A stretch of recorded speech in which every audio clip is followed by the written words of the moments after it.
What's going on, Panther Nation? It's your man C Dougie here on a special episode on a Sunday.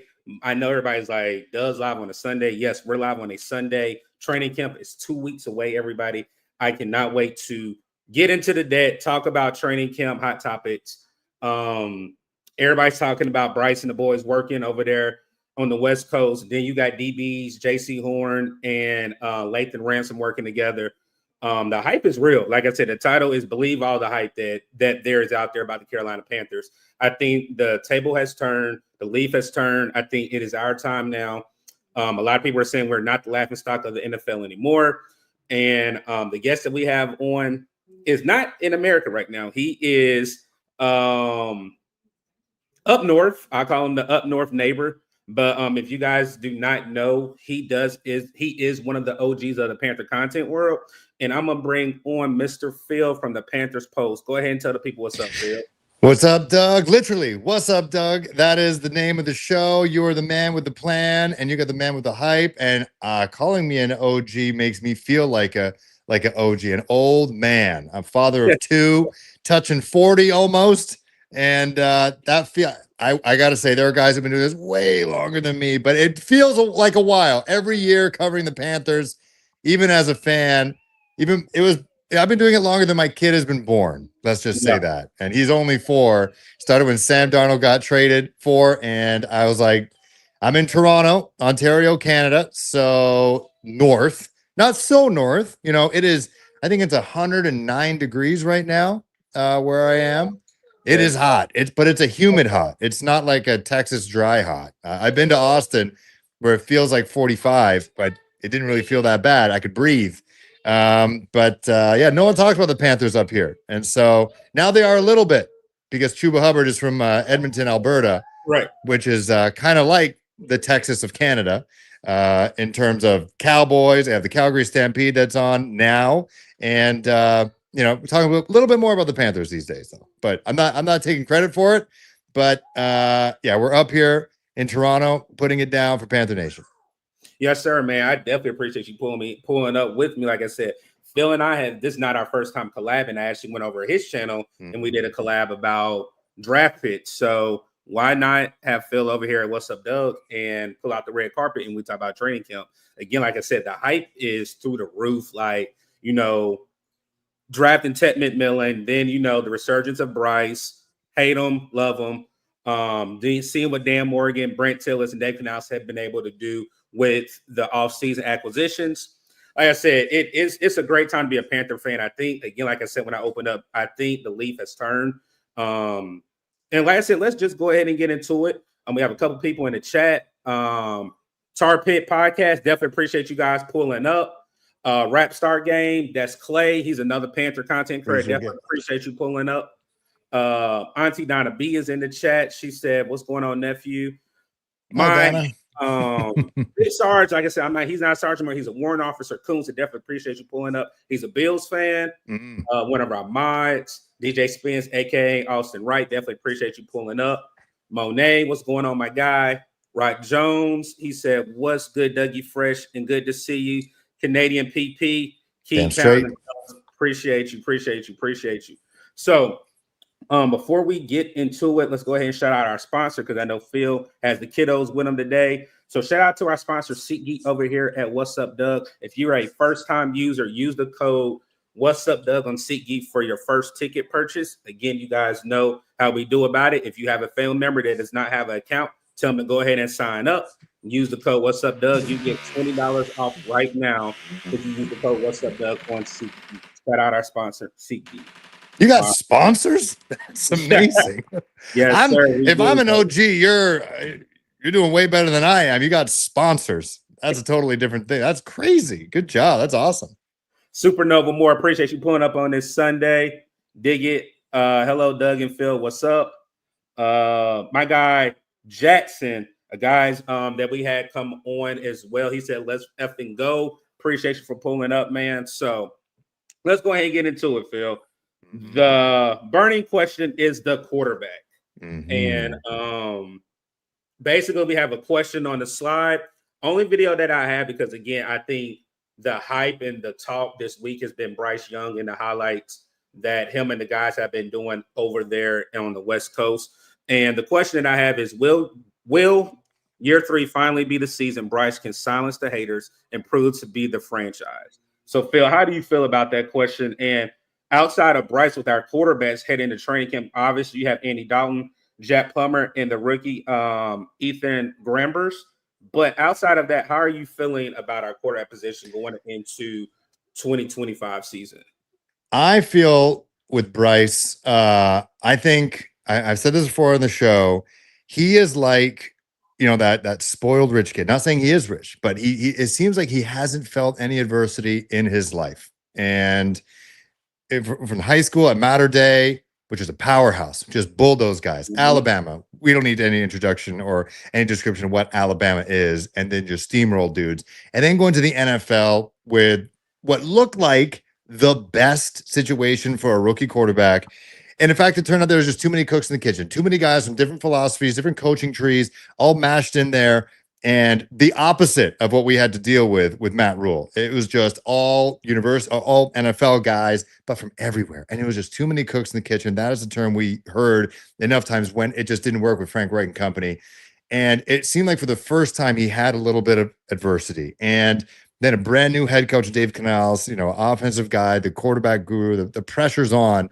And we remember what he played one series against the Bills in the preseason. And it was the first time in his life he dealt with adversity, got the benching. And I credit it to his dad being a psychologist. And I think his mom's also a teacher as well. The way that he reacted to that and turned it on when unfortunate circumstances came in with Andy Dalton and everything he did, even in games that were a loss against the Eagles, he had that crazy play in our own end zone, deep in our own zone, making dudes miss, finding guys open against the Kansas City Chiefs, a game they probably should have won. We heard, I'm sure you watched Blueprint building the roster, Yes, sir. Orton saying that your quarterback's nice. He's kind of got he had us a couple of times, like he had eyes in the back of his head.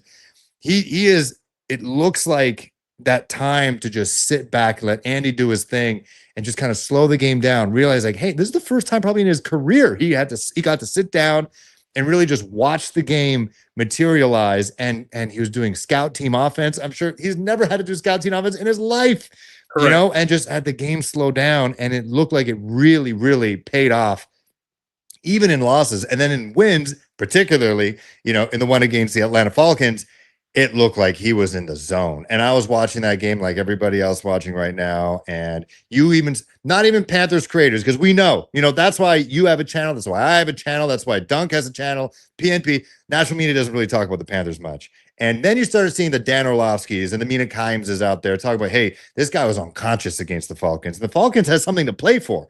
And, sort of the Arizona Cardinals, they had something to play for, trying to get a playoff berth. And Bryce was just locked in, zoned in. And I just wish at that point there wasn't an off season. I wish they could just continue going on. And, with the continuity, something he hasn't had in the pros yet with Dave Canales, and, getting all the weapons they need with Tetro McMillan. No, he's not my nephew. I'm not his dad, by the way. I've been getting that comment a lot, and I appreciate it. He's good looking. He's a good looking. His dad is probably in his 50s, and he looks good. Monet 2K saying, yeah, they're like, I've been getting it. I didn't shave my head, but if I did, like I did last year, it's crazy, uncanny. But I think the defense getting bolstered as well. Oh yeah, we can talk about it. Like I said, I already know you wanted to. So look, let me do this before we got another Panther content creator in the building, one of the OGs, 2020. Definitely appreciate you pulling up.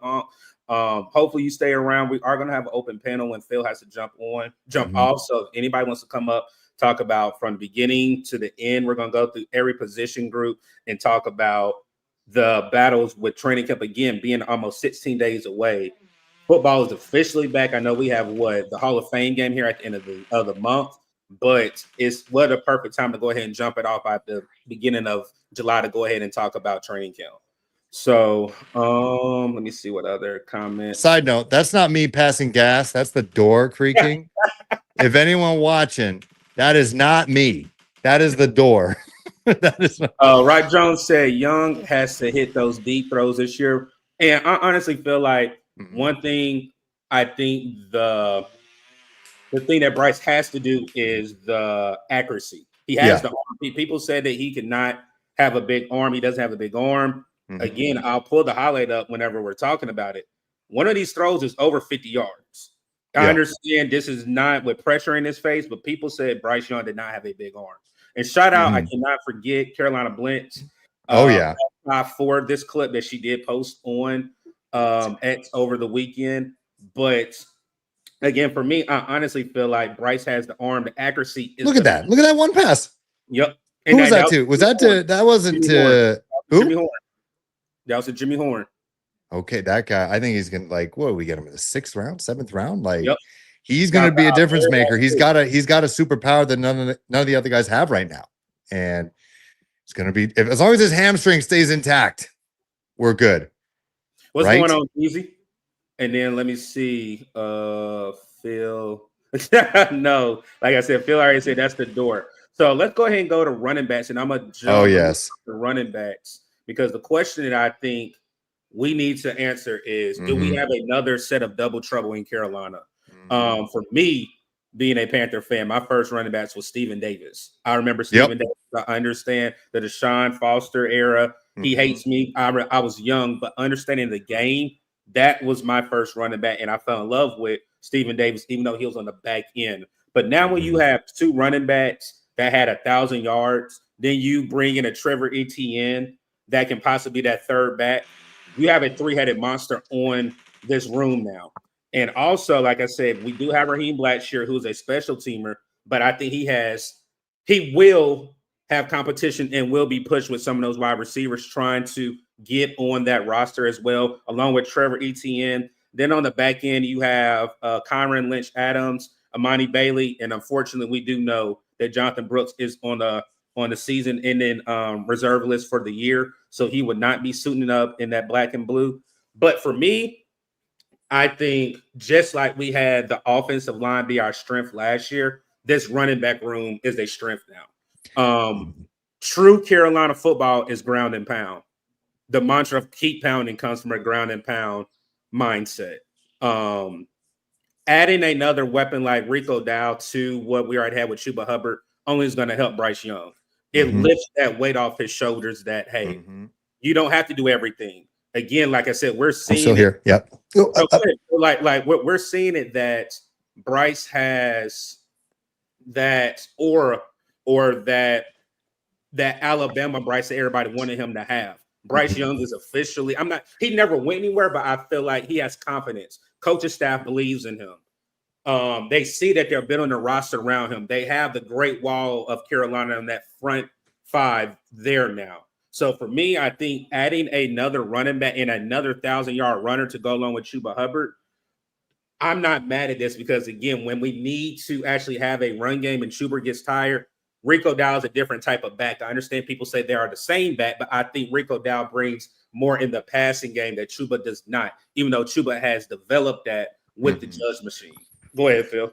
No, I get you. Like, especially with the receiving, I think Chuba has done a really good job working on his receiving skills, his hands, his rookie year, and he's a rookie, right? And his drops were super, super annoying. And but I think, like you said, he has really blossomed. Like, talk about patience for this running back in a league where there's very little patience on, and some coaches don't even last a year, and they gave this guy the rock enough times and kept him around through how many this is his third head coach. Right. Shout out Matt Rule's wife who picked this one up. But to have him, and he's really become, he's kind of figured himself out. He figured what he is. He's not a scat back. He's a straight ahead runner. He's gained some weight. Last offseason, the guy was cleaning like 300 pounds. He's working hard. He lives at the stadium. And then you got, well, we pick up Jonathan Brooks. That's not going to work out right now, at least. But I think with Rico Dowdle there, again, it goes back to what we saw, what we heard from the coaches during the blueprint roster build. And, we can break things down as much as we can as content creators, but you're hearing it from Dave Canales' own mouth. The guy, despite the fact that he played wide receiver, he's built like a wide receiver. He loves to run the ball. He's bullish on it. And he talks about how Rico is a great receiver out of the backfield. He runs angry. And now you have two 1,000-yard rushers in the backfield. He's like, I feel more encouraged than ever to call a run play, because I think if you put, gun to his head, what kind of play would he want to run? I think it's a run play nonstop. And you don't have to rely on Chuba Hubbard's health. even though he has been durable, but now you just got fresh legs. You got 4 sets of massive fresh legs there now. And then, like you mentioned, the Raheem Blackshears out there, who I'm still a fan of. And then Etienne, again, he offers a different element to the team. And I think him going up against his brother in the very first Travis Etienne in the first game in Jacksonville. Obviously, that's going to be a storyline there as well if he ever gets onto the field. But I think number 1 and 2, Chuba and Rico, like they are going to be so important. Just like, again, talking about Bryce's, third year, just massive year, just less pressure on him. It's going to keep the defense honest. They're going to try to stack the box. It's going to be a more favorable situation for the wide receivers on the outside to use some of that speed in the aforementioned Jimmy Brown and also Tetro McMillan. They could dominate in that kind of situation that the defense will give them. And as long as the game is slowed down for Bryce, the way that I said it seemed to have in the latter half of the year, just take what the defense gives you. And I think it's going to all come down to the run game. I think Canales knows that. And I just hope he sticks with it, because how many times have we seen that we're going to stick to the run game, and they pass on first down, and then they pass on second, and then you expect Chuba to gain 8 yards in one run on third down. It's just not going to work. And so I think with these two guys, I think as long as they stay honest to what they want to do, what they want to accomplish, I think it's going to be like a massive year for them, and then in turn Bryce and the team. So let's go ahead and go to wide receivers. And the question that is on the screen is, who will win the battle for the last 2 spots? And in the chat, I definitely love to hear how many wide receivers everybody thinks we're going to keep throughout training camp. My number is 6. And if I can give you the 6, it'll be Adam Thielen, Betzel, T-Mac, Coker, Jimmy Horn, and a wild card for me would be David Moore. And the more and more when I was thinking about this, I was thinking that will possibly be the 6. I've seen people say 7. I've seen people say 5. And if some of those say 5, if Jimmy Horn hits the free agent mark once cuts are done, he will not be retained as a Carolina Panther. No. A team like the Chiefs or someone will find a place for him. Yeah. So Phil, the question again, who will win the last 2 spots? So I'm just thinking out loud. So we got Adam Thielen, yes, Xavier Legette, Tetro McMillan, and then Jalen Coker. But for some reason this offseason, he seems to slip people's minds. At least I forget about him sometimes. Maybe because he's kind of lurking in the background, doing his thing. But I get reminded routinely from the Panthers Post community that, hey, what about Jalen Coker? Why aren't you mentioning Jalen Coker? And so I think he's there. But I think got Thielen, Xavier Legette, T-Mac. I think David Moore is going to make the team. I do. I feel like Phil. I think he's kind of a chain mover, and I know you got another type of chain mover in Hunter Renfrow. He's in the building. I think Jimmy Horn's going to make the team. And so I got T-Mac, Thielen, Legette, David Moore, Jimmy Horn, and then I think Coker's going to make the team. I do, and Renfro's getting a lot of pub too, like from their own socials, but that doesn't mean much. That doesn't mean you can do that, and then you could. I think they literally wish some guys happy birthday and then trade them the next day. And so we've seen that. We've actually seen it. We've seen it. I forget the player, but it happens. And it'll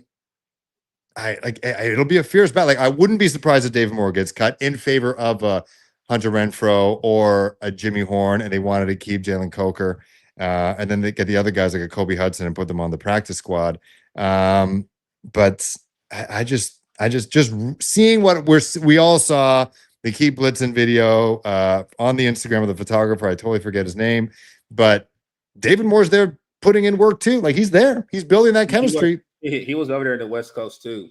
Right. We got another Panther content creator, PPP. Appreciate you pulling up, my guy. Hopefully you enjoying the content. As I said, we will be dropping a link here in about maybe like 10, 15 minutes as well. So anybody can come up, and then again, we can start from the beginning, or like I said, we'll go through the entire deck, and then we'll just finish it out with training camp takes. Monet said 6 or 7 wide receivers, a good young receiving core as well. That I'm just a fan. Then said Moore and Renfrow meaning David Moore and then Hunter Renfrow. And then, yes, we do know Hunter Renfrow is the third down specialist when he was with the Las Vegas Raiders. SC Panther World, what's going on, my guy? Let's see. So right now we've already went through quarterbacks, wide receivers, running backs. Now it's tight ends. And I think this is interesting now because I think a lot of people were very hard on JT Sanders because he was not in shape in his rookie year.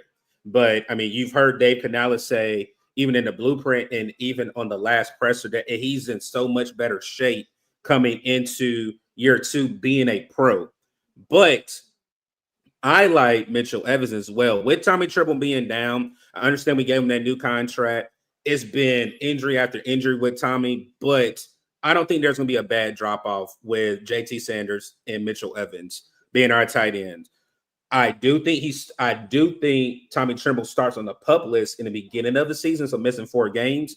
So that gives James Mitchell, Dominique Daphne, James Mitchell, Bryce Pierce an opportunity to be on the roster and then possibly be put on the practice squad because I do not think we're just going to carry 2 tight ends going into the season. No, I think well, first I'm a Tommy Tremble guy. I think he's better than some people might say. I think he has reasonably reliable hands. He does seem to have some form of chemistry with Bryce Young.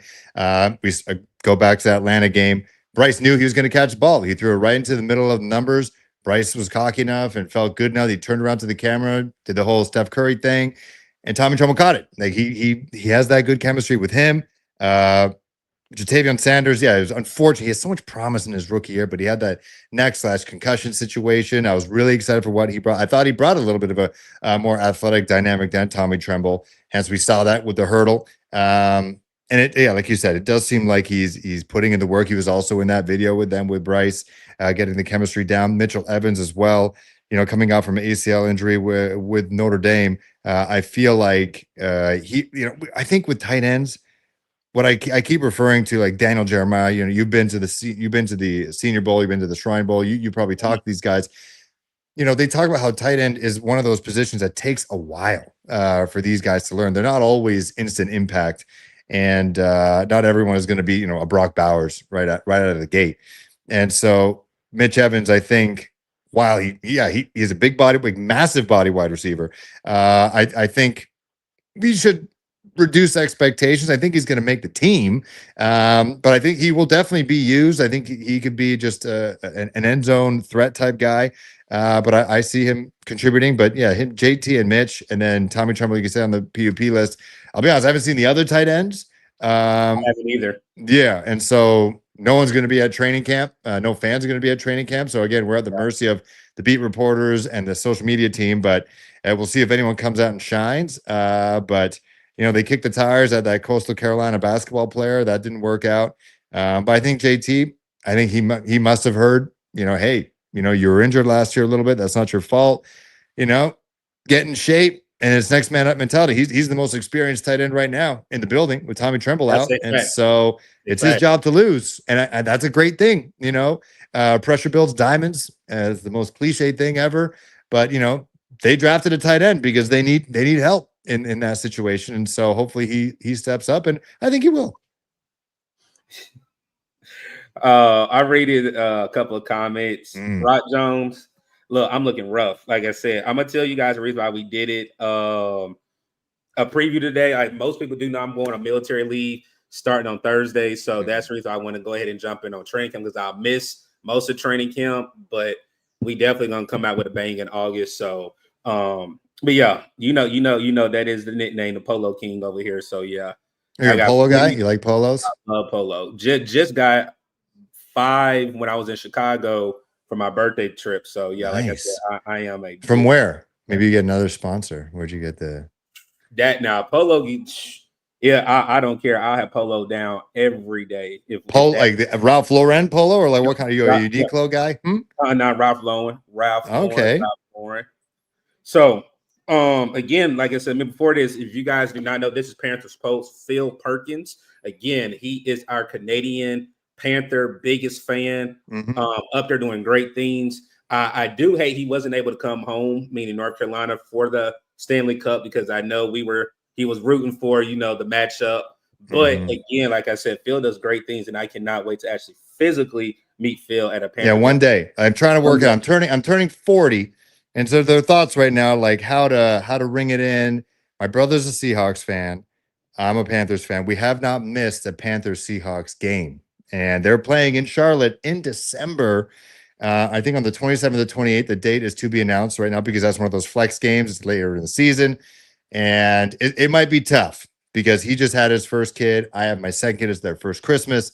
To get down there, it could be something, but trying to figure something out. Absolutely. And so I'd like to get down. There's so many content creators for the Panthers. I think, and I've mentioned this before, I think it's because the lack of national coverage, like people just don't get their fix. And they got guys like you. And I mentioned, Dunk, I mentioned PNP, as well as, Panthers on Tap.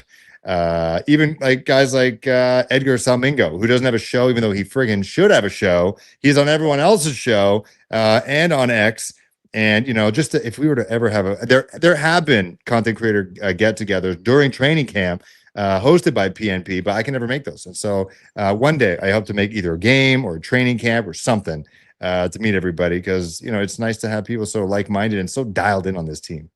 And Phil, I'll send you something behind the scenes that should be able to help you get a ticket. So shout out to our sponsor, SeatGeek. So I'm gonna send SeatGeek.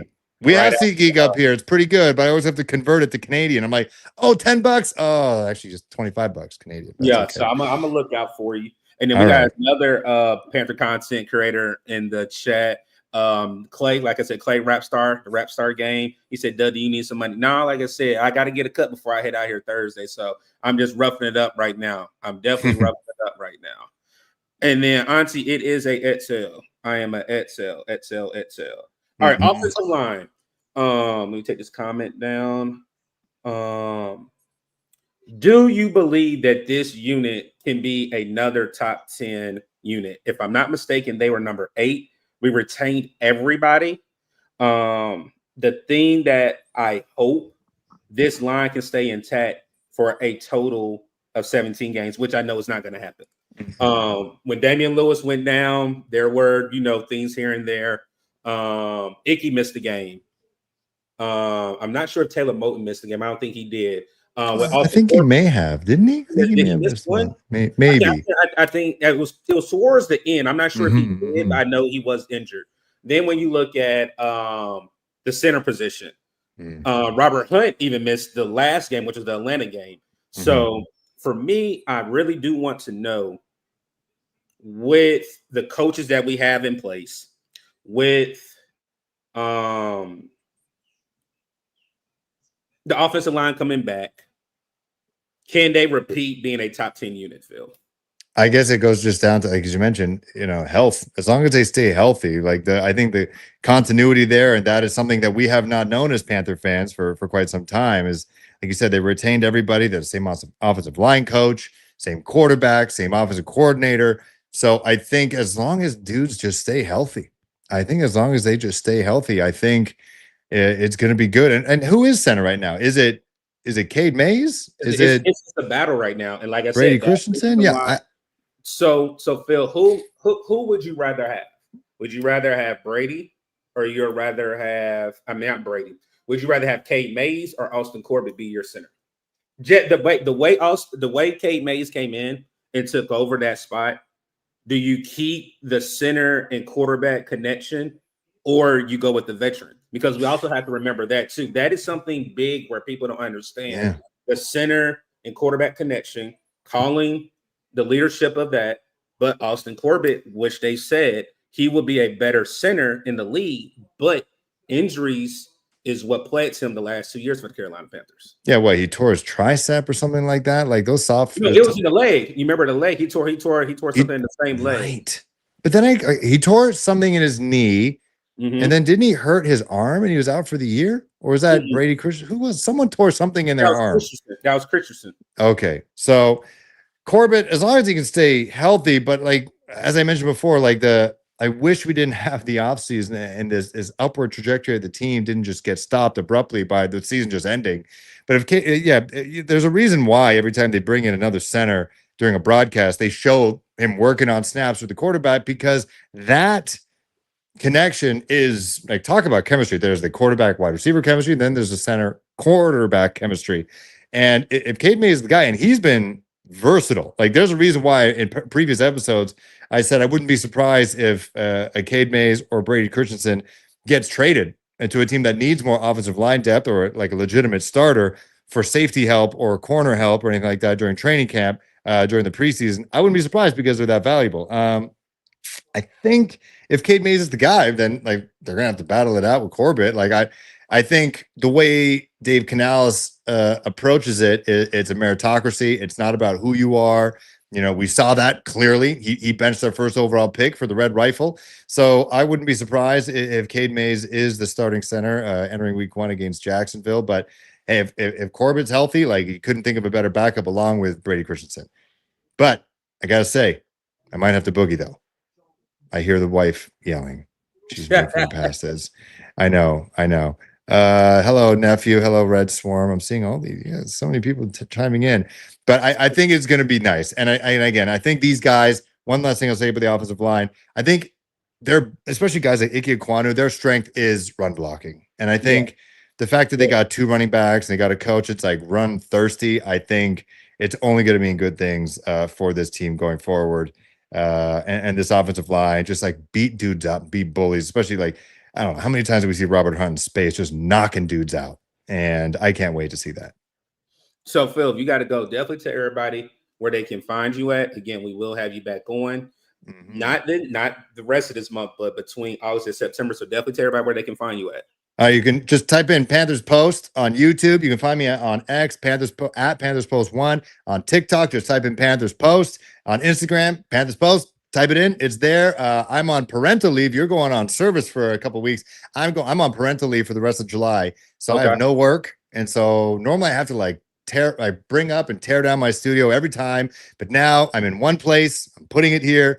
Anytime anything breaks, I'm going to talk about it. So I'm trying to do Panthers content every day or every other day. This counts as my content day because you're going to share it. Everyone's watching. This counts. But and exactly. And so tomorrow on Monday, unless today's Monday, what day? It's Sunday. So Sunday. Monday, if something cracks, even if it's something small, like Xavier Lee got another sponsorship or he's in another rap video, I'm going to do a video about it. I'm going to talk about it. And then training camp, you just mentioned, happening in 2 weeks. I'll be talking about all the transgressions, what happens, any fights that go down. I'll be talking about that. So yeah, I try to do as many videos as I can this month. And hey, if the reception is good, maybe during the season, I try to do the same. It's ambitious. During the season, I like to do, a post game, obviously, on the Sunday, and then a midweek and midweek / preview, just like news and notes preview. That's a lot of fun. I just kind of ramble. I wish my stuff was as polished as Doug's because, wow, like I feel like that's some special stuff. My brother is an animator, works special effects on Marvel movies, and he does my thumbnails. And it looks like, you've mastered that side of the content creation, doing all that. It looks great. But yeah, I sit there and I talk, and that's it.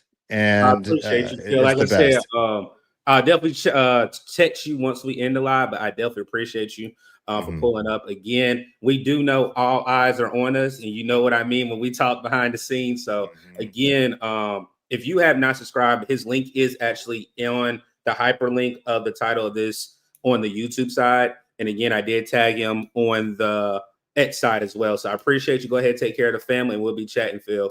Yes, sir, Doug. Thank you. And thank you again for your service, even though it's the American Army, and we're you guys will protect us. I think when shit hits the fan one day. But, we already talked about it, but we don't got nothing to worry about. We're good. We're good. All the best. Thank you for your continued service, my guy. And I'm so glad you're part of this community. Honestly, the Panthers community, I think it's growing, and I think our fan base, we didn't grow up with the Bears or the Cowboys that were on TV all the time. And, our age group, I don't know how old you are, but, we're putting matters into our own hands. I just turned 33. Okay. So. You're young. And so, we're putting matters in our own hands, and we're like, you know what? We're going to talk about it. I don't know if Cowboy fans can do that. They're just, hey, I don't need to start a YouTube channel. It's on ESPN all the damn time. And so, we're out here doing our thing, and I appreciate all the work you put in. I appreciate it, man. Definitely appreciate you. All right, Phil. Take care, man. Yes, sir. See ya. Bye, everybody. What's going on, I was PPP? gonna say, Phil, don't go. I want to say something to my brother. I got you on the back end. You know I got you on the back Yeah, end. yeah. What's going on, Head and Shoulders? Hey man, about soon as I get done with this, about the pack. Like I said, I head out on Thursday, so definitely had to come up, give you guys my training camp thoughts, and we got a special. We got one more video we got to put out. Phil didn't know, he actually said somebody's name, that we got one more collab, and then we're out of here on Thursday, man. So I definitely just want to spend some time with you guys and talk about Yeah, I ain't training got no camp. collab with you though. Yeah, where my collab at? You do not get off whenever we hang up, because I didn't reach out yet, but you got a video that me and you're going to talk about the 5 most important blank blank blank for the season. You fill in the blanks. Don't you got a live coming in August? PvP, you there?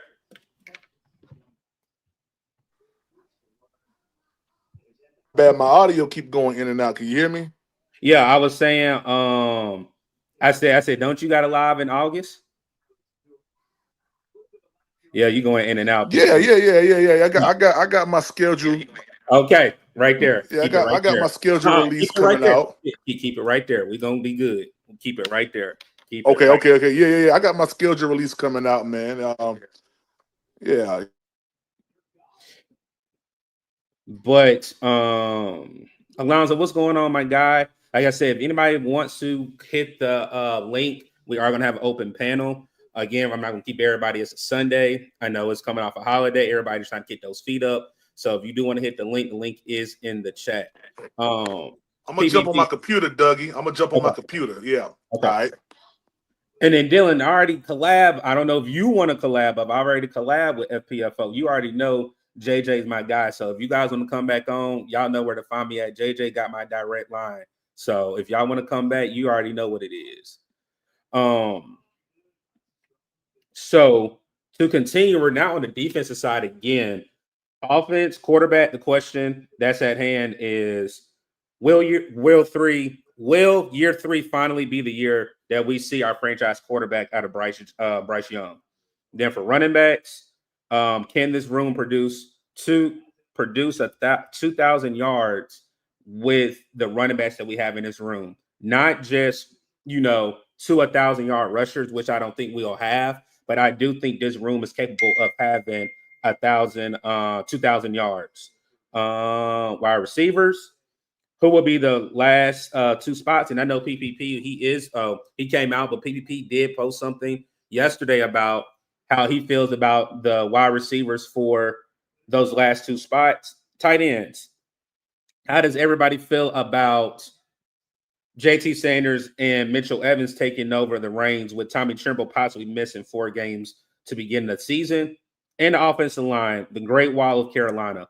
I do think this unit can be top 10. The only thing that I am worried about is injuries. We really can't have injuries at certain positions, because I think the offensive line will look different. But I do believe in this unit as a whole at full strength that they will be a top 10 unit. PPP, can you hear us? Yeah, can you hear me better now? Yes, sir. I All can right, hear there you. we go. Yes, Is, sir. there, is, Yes, there, is sir. there a particular slide that you would like for me to pull back up for you, man? Yeah, let's go back to that tight ends one. All right. Here you go. Yeah. Now, I knew instantly when we heard that Tommy Trimble had to have back surgery that he was not going to be ready for this training camp or for the season. Now they say he's going to be ready. I've never seen back surgery recovery flip that quick, especially with the type of physicality that he's getting ready to endure as a tight end. So I assume 6 weeks that he'll be out after this surgery to make sure that he's good. Because I think JT Sanders and Mitchell Evans will handle the bulk of the work. Don't know too much about Dominic Daphne and all these other We guys. don't know nothing about him. Yeah, I don't know too much about these guys here, but I do know if I'm gonna be honest with you, if I'm Dave Canellis, I'm leaning more towards I hate to say this, man. I'm leaning more towards Mitchell Evans, man. I ain't gonna lie, man. I know JT has had a year in the system, but man, what he's able to do, how he's able to contort his body and really be a red zone threat that Bryce really needs, man. I like what we have right now at tight end. And if Dominique Daphne or James Mitchell or one of these guys are able to, elevate and bring us some good work, some production, I don't see a problem why the wide receiver room won't, move forward the right way. But yeah. And then Clay, like I said, I don't know if you can see Clay. Clay's on. I call him Clay. I see Clay. Yep. Like I said, the rap star game, Clay looking all suave today with Yeah, the yeah, like a Puerto Rican uncle. Yeah. Work for the Mexican cartel. I know. Hey, Clay, I appreciate you pulling up. Like I said, you guys, this is an open panel again. You guys are not here for me till the second week in August. I am shipped off. Got to take care of some military stuff. But let me say this: I'm gonna pull his comment up, and I hope he does not get me. Shout out to Bleezo, Gotti the God. He is back from his deployment. He will be back home next weekend, meaning back in Charlotte. He's been gone for 2 years. I know he supported a lot of Panther content creators. I am finally glad to say that he is about to be back home safely. So again, I know our community's full with veterans and everything. So again, I'm glad that he's finally back on home soil and he'll be back with his family and everything back here in Charlotte next weekend. So like I said, everything's good.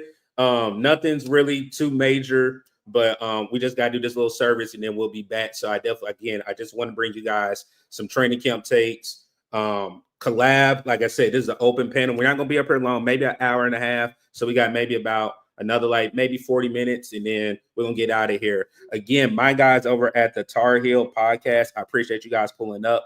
A little project that I'm doing behind the scenes. I am affiliate with them, getting, helping with recruits and everything with Carolina, tweeting at them, updates, all this and that. So I definitely appreciate you fellas pulling up here as well. But Clay, PPP, did you have another thing you want to say? You want to pass it to Clay for right now? Oh, I can pass it to Clay. Go ahead, Clay. Okay, Clay, he was talking about tight ends. Is there a particular group right now from the slides that we had that you wanted me to pull back up before we go into the defensive side? Yeah, the wide receivers. Okay, go ahead.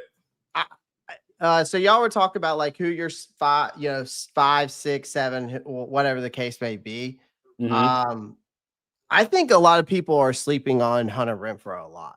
I'm not expecting Hunter. If we get even 80% of what Hunter Renfrow was in 2021, David Moore's not making this team.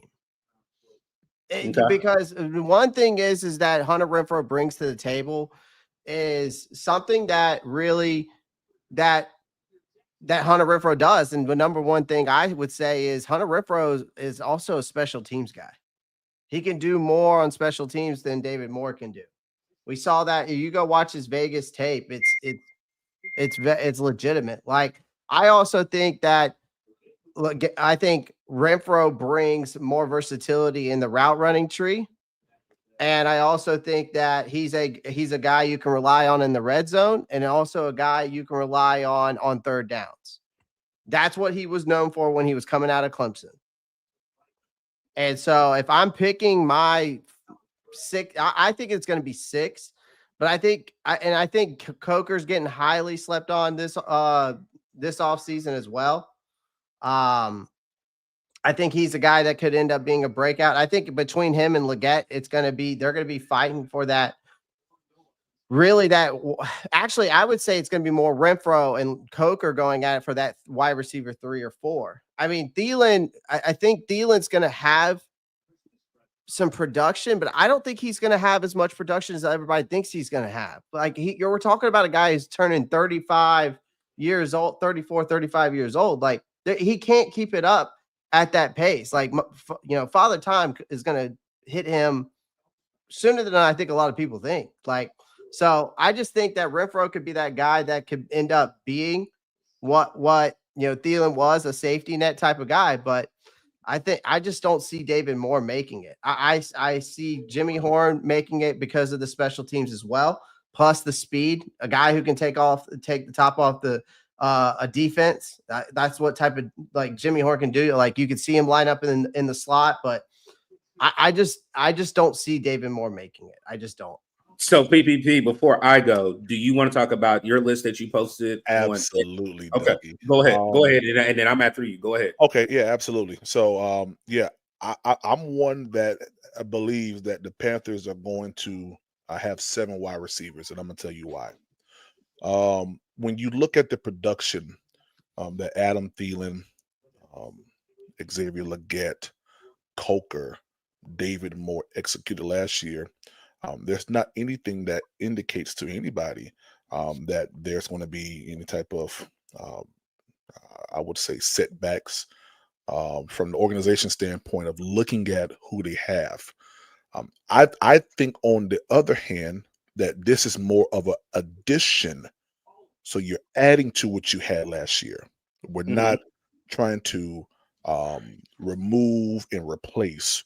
We're trying to add. When you look at David Moore's tape last year against the Kansas City Chiefs, that brother not only saved us in a lot of drives, but he ultimately was the conduit for us to even get the game tied up. Um, when you look at the Arizona Cardinals game, catching that fade ball at his age, and I don't see any reason why David Moore wouldn't be here. He's a Canellis guy. He's traveled with Canellis. I don't believe that his position is in jeopardy at all. And when I look at what Hunter Renfrow is, I'm a Hunter Renfrow guy. I believe in him wholeheartedly. You give Hunter Renfrow 5 to 7 yards, he's going to kill you. I mean, he's good on third down. He's going to kill you in small spaces. Small spaces, he's going to be the guy. That's something that we did not have last year, that we do have now. I don't believe Hunter Renfrow is looking to take any. I don't think anybody's taking anybody's spots. I honestly believe that we're going to go into the season with 7 wide receivers. Nothing indicates to me that Adam Thielen is regressing. The last time I saw him, that brother was catching balls backwards in Atlanta.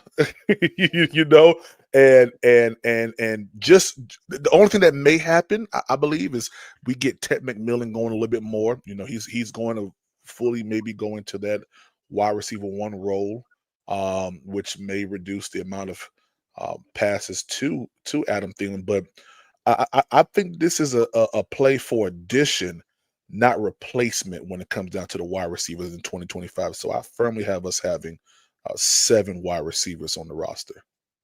All right. So can I rebuttal real quick? Go ahead. I get that, and I get what PPP is saying, and I get it.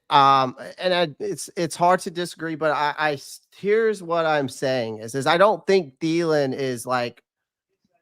is going down as in from his play. Like, of course not. Like, the production was there last year before he got hurt. But the thing is that now, if you're going to have a 6 to 7 man rotation of wide receivers, you're gonna be rotating these guys. So that's why I'm saying, I don't see Thielen just getting that same production as we've continually saw. I think Jimmy Horn's going to get some of that production. I think Jalen Coker is going to get some of that production. I think it's going to be an open field concept with this wide receiver room. Everybody's going to eat. Now, I think that also, with the fact of the matter, now when you have T-Mac involved with this, you're going to have he's going to be targeted more due to the fact of his size, his length, the way he can spread open. His length is going to open up the middle of the field tremendously for Bryce.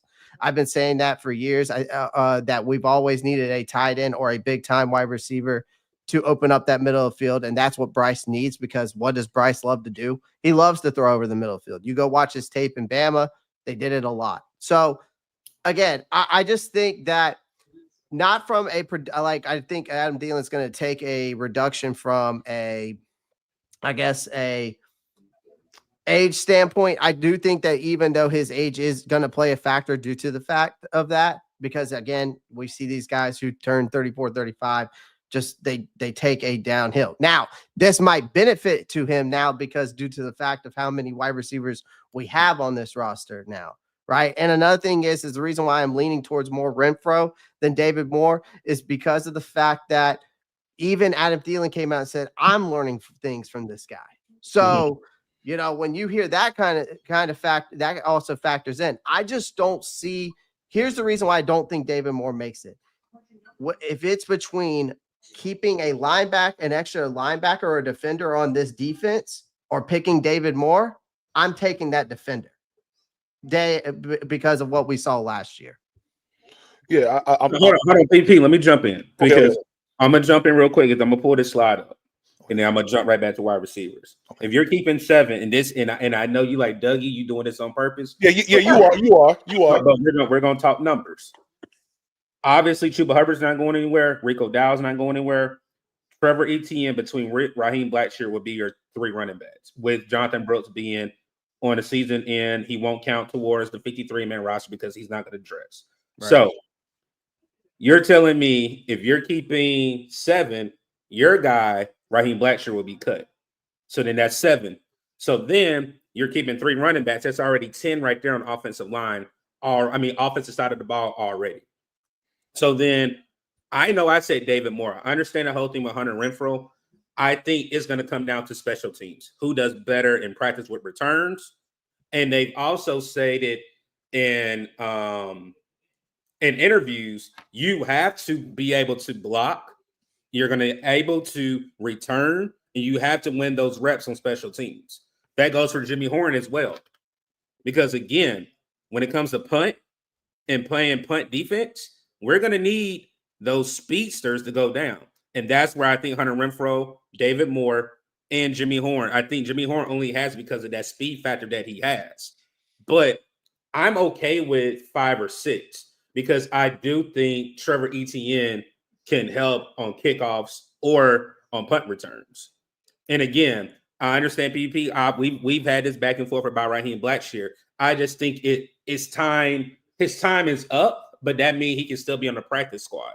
But I do believe that we'll keep 5 or 6. Now, who those last 2, again, like the question is on the screen, who will be the last 2? If you ask me right now, I think it will be David Moore and Jimmy Horn. And Renfrow will be on the outside looking in. But also, does that mean that he goes to a contender if he gets cut, or does he come back to the practice squad? Because we know injuries happen. That's the reason why Jalen Coker was able to perform like he was able to when we had injuries come down. Okay, I hear you. You know, Dougie did do that on purpose because he know that I'm a Raheem Blackshear guy. Now in the month of April, Raheem Blackshear received a new contract. Correct? 1 year. It was a 1 year. Yeah, it was right before the draft. Literally right before the draft. Right before the draft. Mm-hmm. Raheem Blackshear does not need to be a running back. He don't need to be in the running back, room. He can get him as special teams, like what he's been doing. I don't think you give a guy a contract and then cut him just because of the numbers. Remember, we got 53 people that's gonna be on this team. But it was a 10-year contract. It wasn't like a big number contract. It was more for like a body. So even if we cut him, you know how we do. You and CJ do the little cap numbers. We're not going to be really hurting for the cap if we cut him. He's not going to hurt you at the cap if we cut him whenever it comes to cut day. No, I never assumed that he was going to hurt us. What I'm saying is, if we gave him a 1 year deal, right?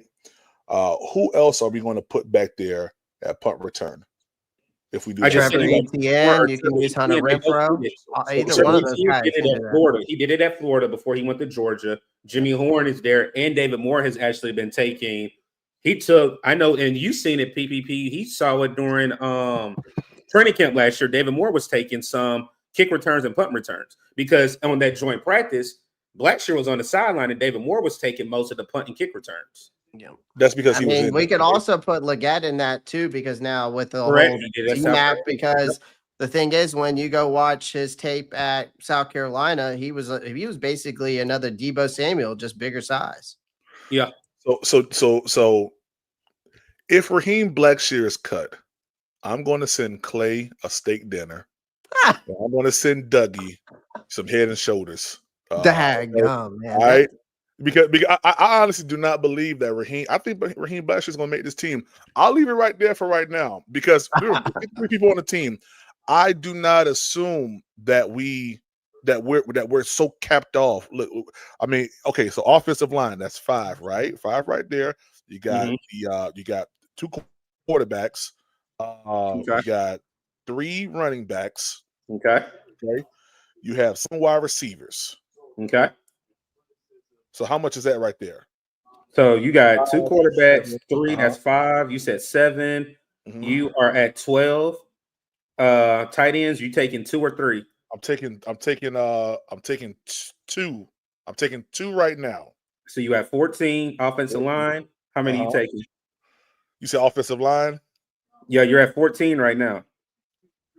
Offensive line, probably like you gotta have. Let's see here.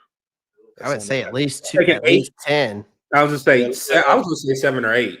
You think? Yeah, 7 or 8, somewhere around there. I'll give you 8. You're at 22. I'm at 22. And you're not including a punter, kicker, and holder. No. So that's 3. So you're at 25. I'm at True. guys.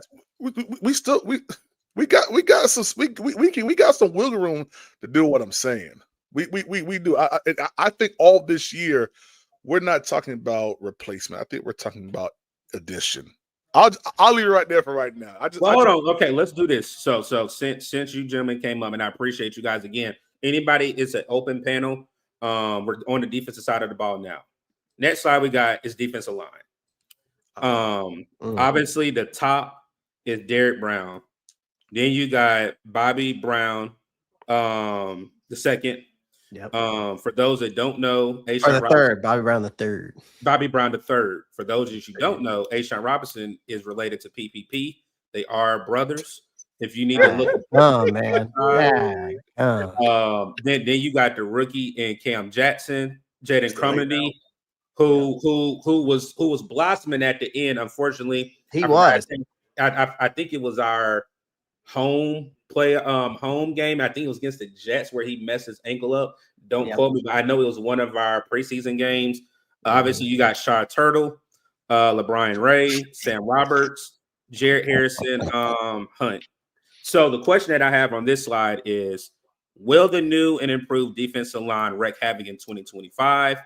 Meaning just this defensive line itself, can we get 20 plus sacks with these gentlemen? Yeah, I think so. I mean, I just did a video about this the other day. I mean, if you're looking from this from a big picture, this was a total. It wasn't just a rebuild. It was like a whole rebrand, in my opinion. Like you've got the depth. You checked off the depth. You checked off the physicality. It's like the physicality from a standpoint is night and day.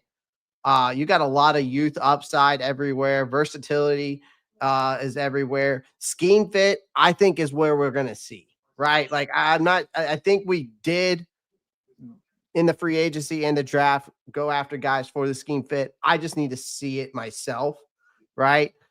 Because, Evero last year, just never. I mean, I went on so many rants last year about this, like saying that he just never adjusted the scheme for the players because he runs a complex 3-4 scheme, man.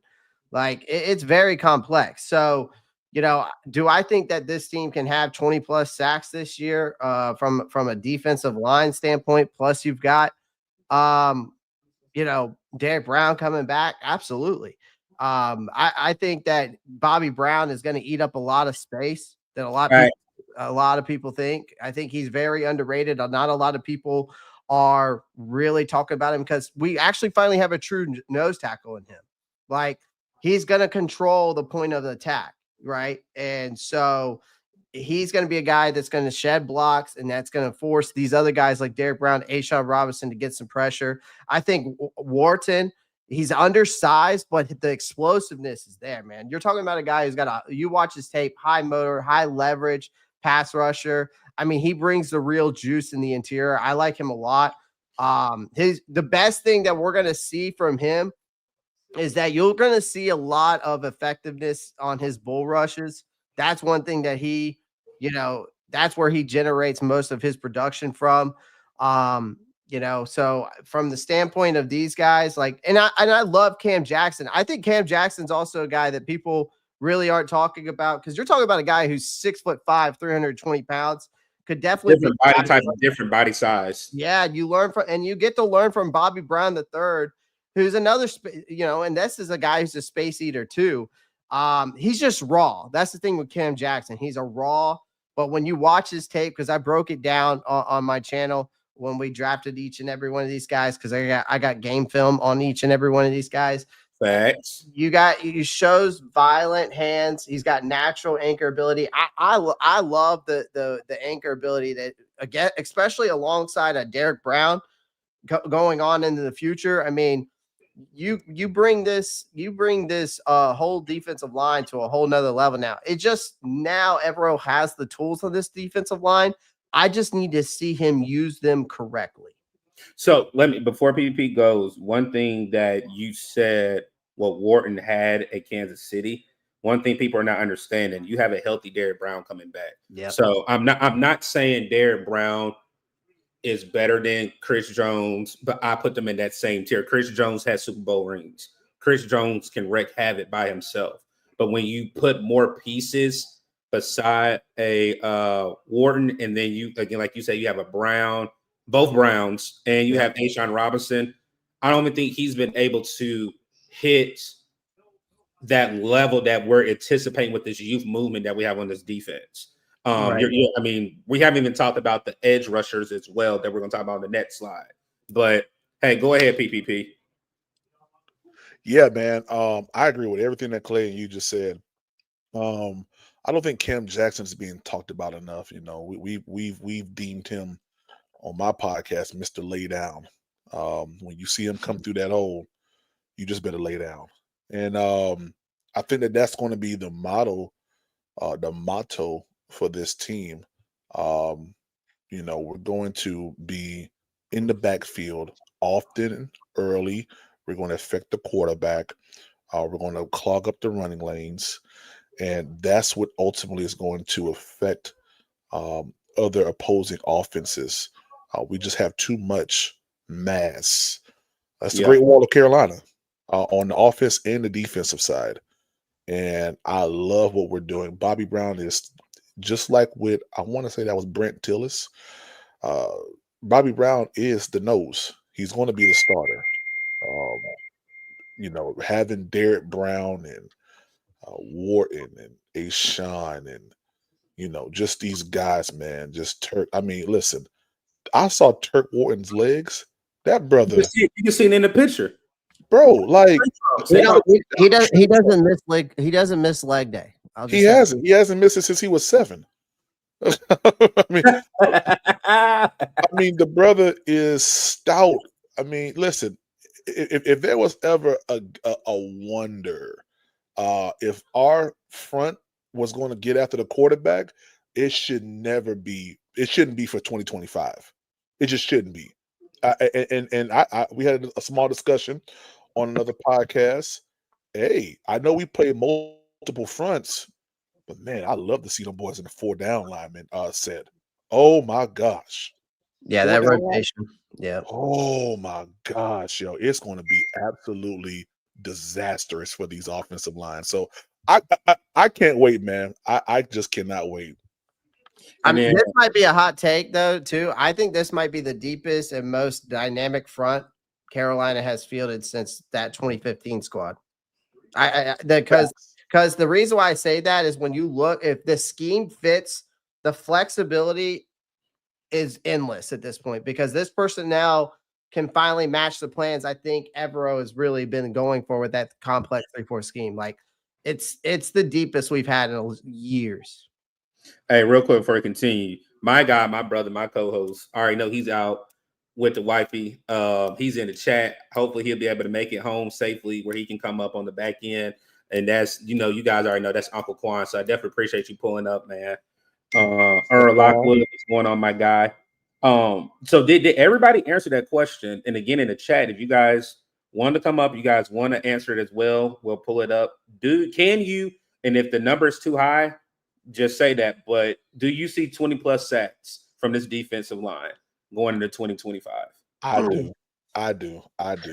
I see 20 plus because I mean, where are you going to? You know, Dan Morgan is so smart. You go out there and you get these guys to layer the front, and then you go out there and you get a guy Morig, who's going to add to that. Mm-hmm. I mean, listen, we're stopping the run.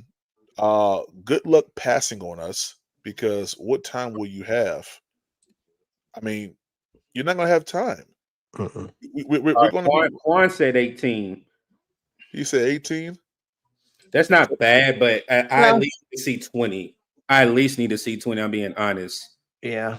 From this defensive front, you can get 20. Rizzer B said definitely 20 easily. And then real quick, let me shout out my big brother. What's going on, man? Definitely appreciate you pulling up. So is 20 the minimum? Okay. What's the minimum that they should do? They should do 25. Minimum? They should do I 25. mean, but are we talking about, because like if we're talking about defensive line, are we talking about Pat Jones and all these other guys too? No, that's the outside linebackers because that's Right, the linebackers. I the get next that. side. But I So mean, I'm but just talking about the big, and I hate calling them that, but you know what they call them in the football term. The yeah, big but in nickel packages though, you know that you're going to see Princely or Nick Scorton or Pat Jones line up in those. okay, so I'll say Yeah. just with this room right here, with these gentlemen on the screen, and I'll Oh, say Matt, okay. basically with Just the defensive lineman. Okay. yes, with the defensive linemen, interior D lineman. I probably should have put interior D lineman. Right. Garrett Brown, Bobby Brown, Mhm. Ashawn Robinson, Cam Jackson, Mhm. and Torque. Do Mhm. you guys see 20 I- amongst those?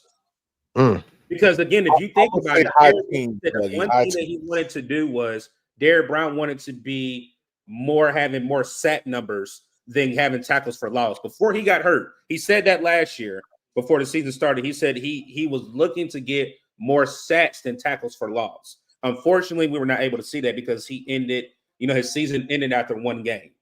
So Yeah, I'll say this. If this front seven can deliver the way that I feel like it can, then it does open everything up, because I would say last year I felt like the trenches on the offensive line really set the tone in 2024. I think now what we've built on defense can finally match that. So here's the thing. If this front seven delivers the way we think it's going to, it opens up everything, which means more third and longs, more turnovers, and more control. If that's what happens, 20 plus is more than doable. I just need to see it before I say yes to this. I'm going to put, and I know this is probably a little cliche, but I'm going to put a maybe, because even if this front seven gets 18 and we short 20, that's a good year for what we went from last year to being dead last in sacks last year to even if you get if we get half of what we got last year, from this defensive line, because we only had 32 total sacks last year from a defense as a whole. correct. So you get 16 from this defensive line. That's pretty solid. And then you just got to let your outside guys, do the rest. Quan wrote this. He said, and we're going to talk about secondary. Secondary is sus.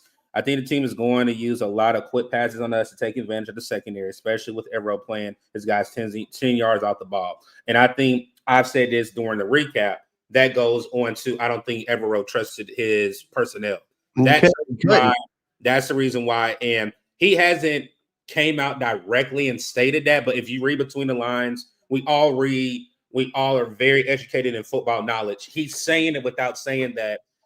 We had third string. We had bargain burners as well. Yeah, I didn't have the right people here to actually do what I wanted to do. Now, with the players you have in this defense now, if they're playing 10 yards off the ball, then that's a question. And I know we're going to talk about secondary. I know how everybody's talking about Mike Jack getting beat through every clip that's been out there. Again, there's no real pressure. But again, we'll see here what, like I said, we all know how you feel about Mike Jack, man. Yeah, safety over the top. And then I see here, Rizzer B, this man is not getting 10. If this man gets 10 sacks, he'll be an all-pro. There's no way. I would say Derek Browns gets 10 sacks before Turk does. I agree with that. I don't know about that. So, okay, hold on now. Okay, hold on. So, PPP, you're saying you would give Torque 10 sacks before DB? Yeah. Yeah, I would. Mm. Yeah, I would. He's a little bit more. He's a little bit more. He's a little bit more nimble. Can can shed blocks a little bit better, in my opinion. But hey, we'll see. If I had to give it to somebody, I'll give it to Turk before I give it to Derek Brown. I mean, it ain't no slide on Derek, but people are going to be double teaming Derek because they know what Derek possesses. Well, I think it depends. Here's the thing: Turk didn't get a lot of pass rushers like last year. Like he had more run stopping plays last year when he played in Kansas City. I think he had over 400 snaps on rundowns and only had like 190 in Kansas City.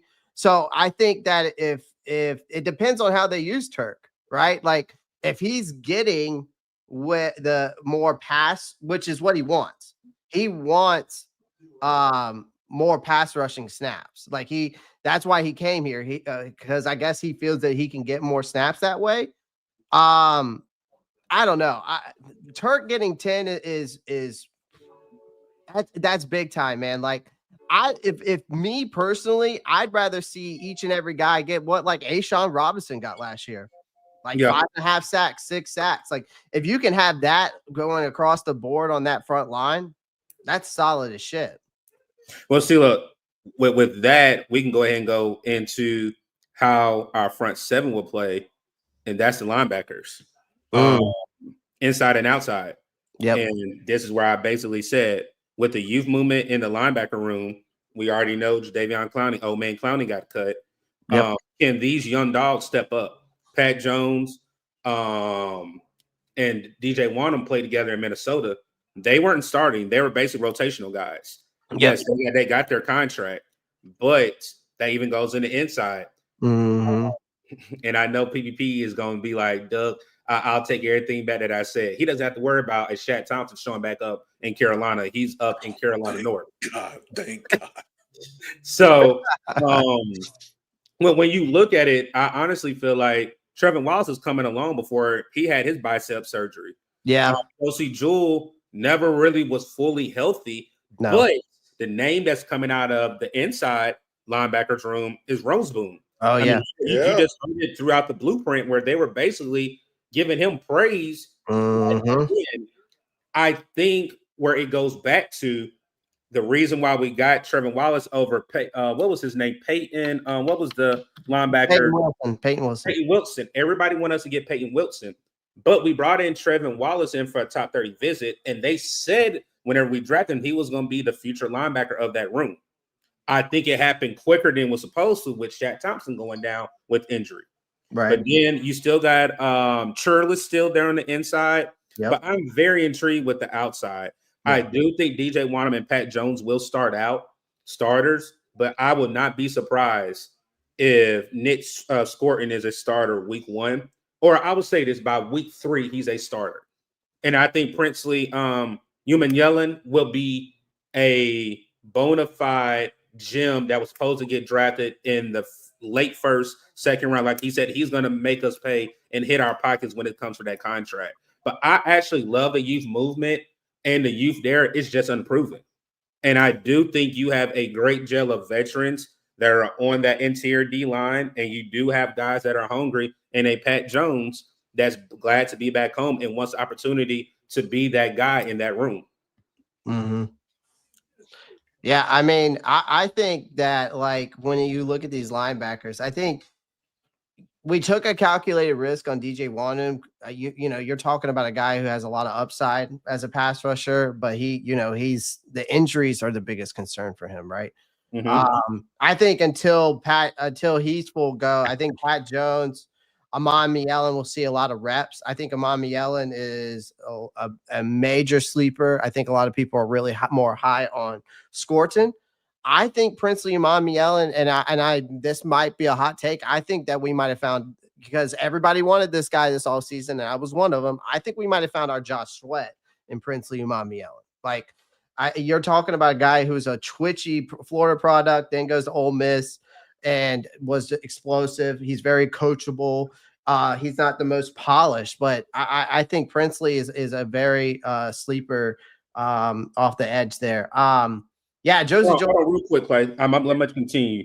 I'm gonna bring on somebody. Let me take this down. If this is the person I think it is, you better turn your camera on. If this is Tone and he knows exactly, I'm not gonna call him his actual name. If this is you, Tone, you better turn that God bless the camera on. You know Panther World has listened to you, my guy. If you know my actual name, you'll be dead in 48 hours. Oh, that's Sheep Hair. What's up, Sheep Hair?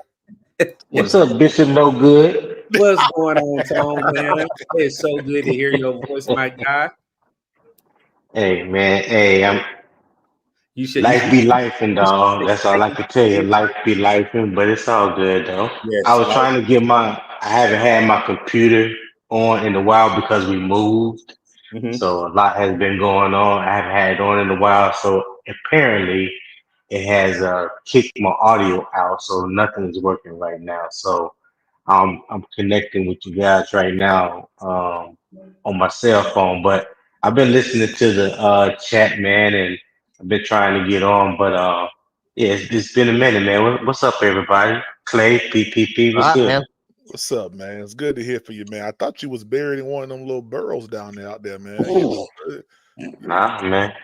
I've been, like I said, life be lifing, life is life. working. good, Yeah. man. I'm just You playing know with what you, I'm bro. saying?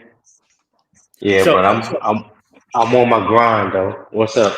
so no, Tony, I already know. And Clay, go ahead and finish because I know Tone, we call him the trench guy. The trench guy, you know, he loves the trenches. So finish your point, and then I'm gonna pull back the screen up because I know Tony loves the trenches. And Tony, I can go interior and outside linebacker for you if you want to talk about that. Okay. Yeah, Clay, go All ahead. right. Yeah, yeah. So I mean, so from the weak side, like I said, like I think with DJ Wanham coming off that weak side, you took a calculated risk, but again, a guy who's got a lot of upside.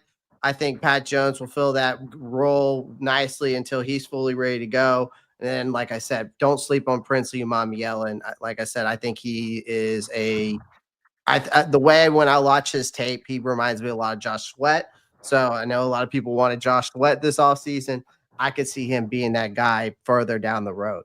But then in the middle, yeah, like Josie Jewell's a savvy veteran. I think he's got a very good football IQ. You see it. He's not going to wow you athletically, but he's a guy who communicates. He's basically Shaq Thompson. He'll line the guys up, diagnose plays early. He's a guy that doesn't miss a lot of tackles either, right? So, but then you got Christian Roseboom. When you watch his tape, he's steady, rangy contributor. I like him a lot. Trevor Wallace, who, like you said last year before he tore his bicep, might be the fastest linebacker on the team. He's also a demon on special teams. But we saw a lot of promise out of him. It's going to be interesting how this middle linebacker room shapes up. On the strong side, you know, it's going to be interesting. I think Scorton and I think Scorton will probably, I don't know if he'll get the nod there. It'll probably be Jones on the strong side, and I think Wanham on the weak side.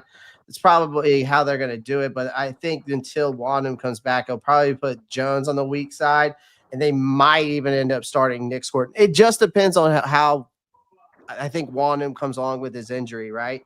It sounds like he's doing okay, but there really hasn't been much reports on that. But another guy I wouldn't sleep on who showed a lot of production last year, and I talked to a buddy of mine who is a big time Bills content creator, Dan Mitchell. He told me that don't sleep on Boogie Basham. He's a guy that can bounce around, shows a lot That's of right. Wake Forest. Yeah. We're not even going to talk about DJ Johnson. We'll just go ahead and skip that. But I think rounding out the room, don't sleep on another guy who I mean, maybe I'm just a homer, but Bam Martin Scott. Out of South Carolina.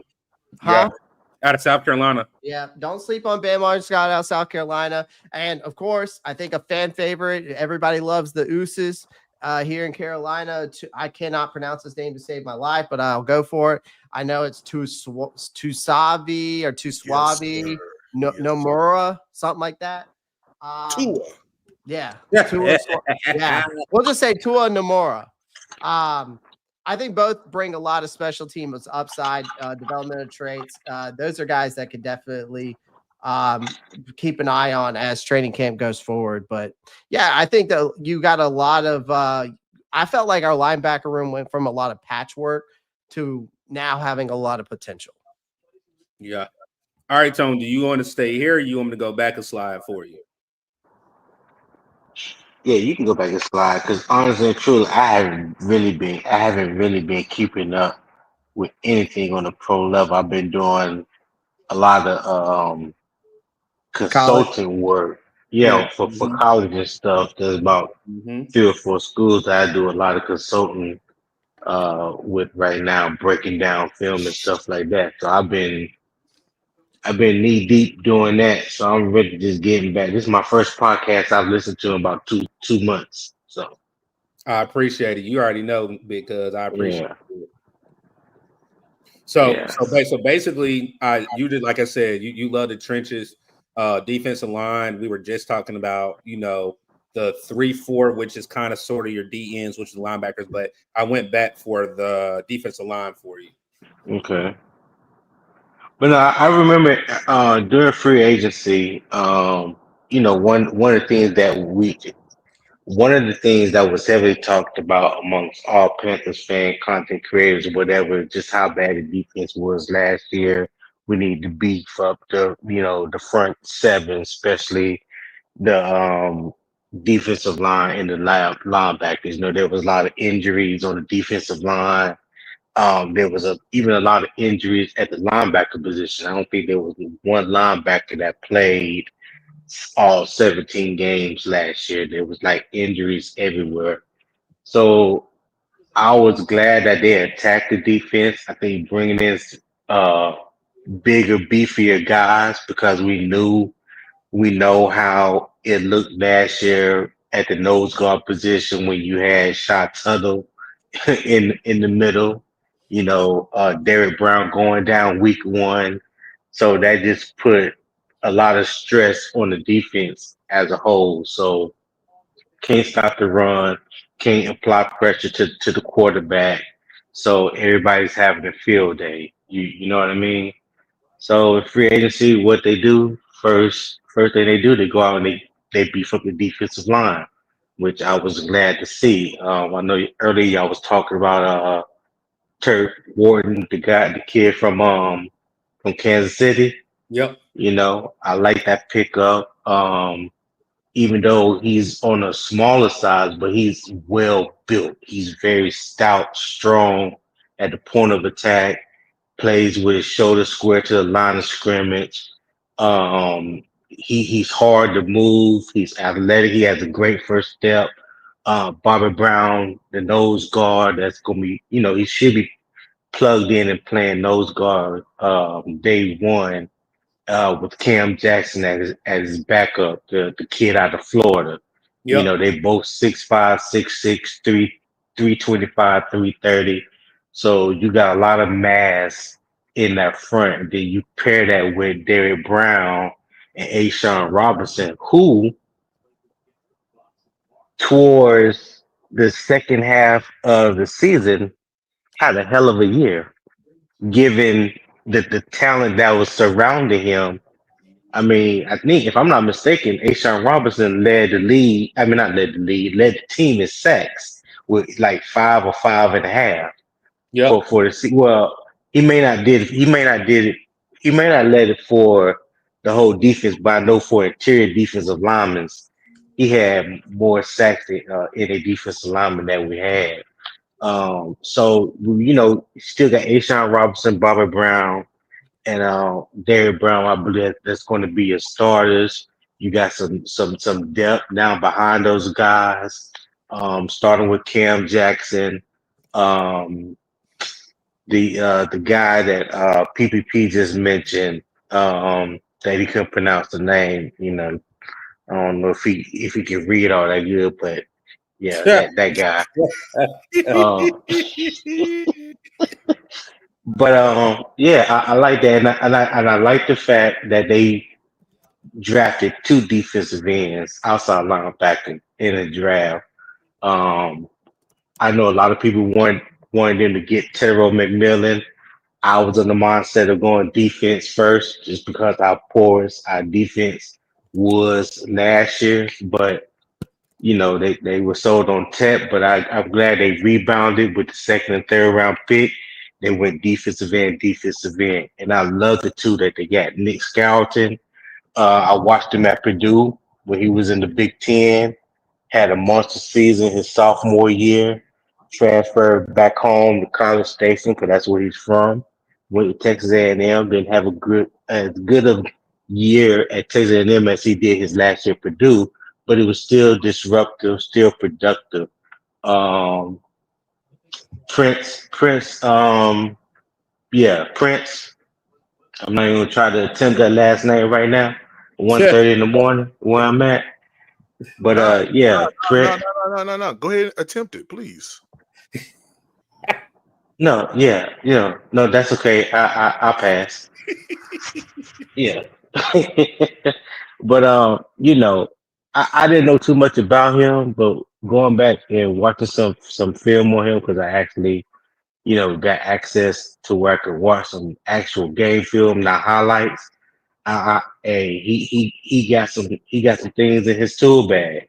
He got some things in his tool bag, man, and I was very impressed.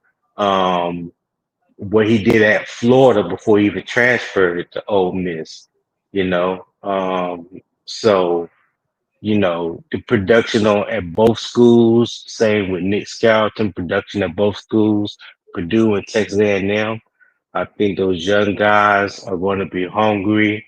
Um, they're probably going to play a little special teams because I don't see either one of them starting right off the bat. Especially, well, you have to see what's going to happen with DJ Warnham, as Clay mentioned earlier. If he's going to be on start the season on the pup list. If he does, Tone, that's a huge issue because that's 2 seasons in a Mhm, row. I understand the whole blood clots. I'm not blaming him for that because thank God he's able to still play ball.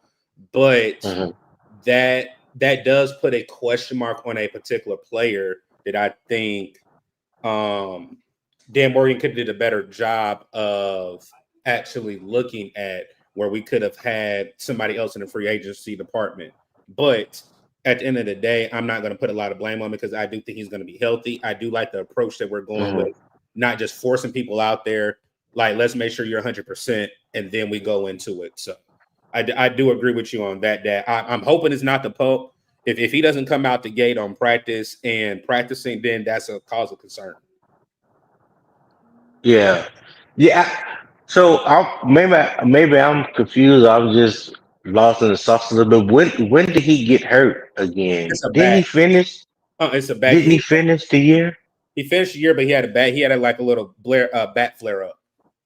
Okay, he had a back flare. Okay, all right. So what they said he may not be ready for training camp or the start of the season. So he didn't really participate in mini camp, and then Yeah. they were saying that he should be ready for training camp. So Oh, okay. Well, if they're saying at least he maybe there's a possibility that he'll be available for training camp, I'm not going to count him out week one. So we have to see what's going to happen when we get to training camp. Is he participating? Is the injury still lingering? Just different things. So if they say he'll be ready by training camp and he's ready and progresses through training camp, I believe he'll start week one. and then I got my brother. You already know him, Tone. Yeah, I yeah, got his yeah, Uncle yeah. up here. I definitely appreciate him making it home safely, pulling up because he came just in time. And I honestly think he planned it out because he wants to talk about this topic a lot. So what's going on, fam? What's What's up, going Quan? on, good people? Hey, Nah, Tone, like, man, it's What's good to hear happening, your but voice again, man. Hope everything all right with you, man. yeah, everything good, man. Everything fine. Yes, sir, man. It's good to hear.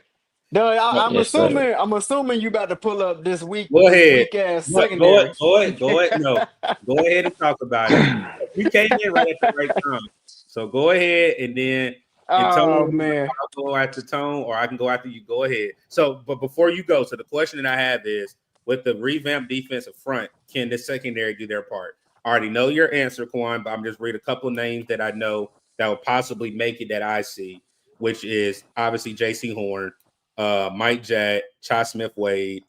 Shamir Bartholomew. And my sleeper, I got is it a Caleb Evans? So I think we'll carry 4, but I'm hoping that we bring somebody either from waivers or we sign somebody. So go ahead, Quan. It's all yours. I mean, it's the same thing I've been saying, man. My main concern is if JC go down, I mean, we in trouble. And I even think even with JC Horn, I mean, Mike Jack, man, I think he has held his own. You know what I mean, last season he showed us that he can hold his own, man. But he literally is like a Dante Jackson 2.0. You just never know what you're gonna get with him. He gonna get burnt. He might make a couple plays here and there, man. But overall, he's not really a starter in my eyes. Like on a Super Bowl caliber type of team or playoff caliber type of team, he's like depth piece, but he's our starter. You know what I mean? So I don't know, man. This secondary, but especially past, Shot Smith Wade, I don't know any of those guys. I mean, so I can't give you much on them. Bartholomew is one that played whenever. I think he played a lot the last 2 games. That's the one that, if I'm not mistaken. Oh, that's 27, ain't it? That's number 27. I don't know the number, Quana. You should have told me that numbers. But Is it 27 or 32? No, I think here I'll look Is it it up. 20? I'm about to look it up. I know he came from the Jets. Correct. He had outstanding training camp with the Correct. Jets. Correct. He had outstanding. They say he had a pretty good training camp last year. But then he's 27. Okay, but yeah, then he was the one he getting was burned by Drake inactive. London. Yeah, he was inactive pretty much all year. And I think to the last couple games, like you said, Quan, he got beat to death by Drake London. But you know what did people actually think was going to happen? This man hasn't played all Right. year. Then you put him out there the last 2 games of the season. He has no rhythm to the game. There's no rhythm whatsoever. So, but they say he's shining right now in camp. So I don't know. You know me, I don't like to talk too much when they ain't even got helmets on right now. They still out there in their shorts and t-shirts. So Pass about the pop. Pass about the yeah. pop. 15 days. And if I'm not mistaken, we got joint practices with the Browns and the Jags, correct? No, so it's the Not the Browns Jags, and the Texans.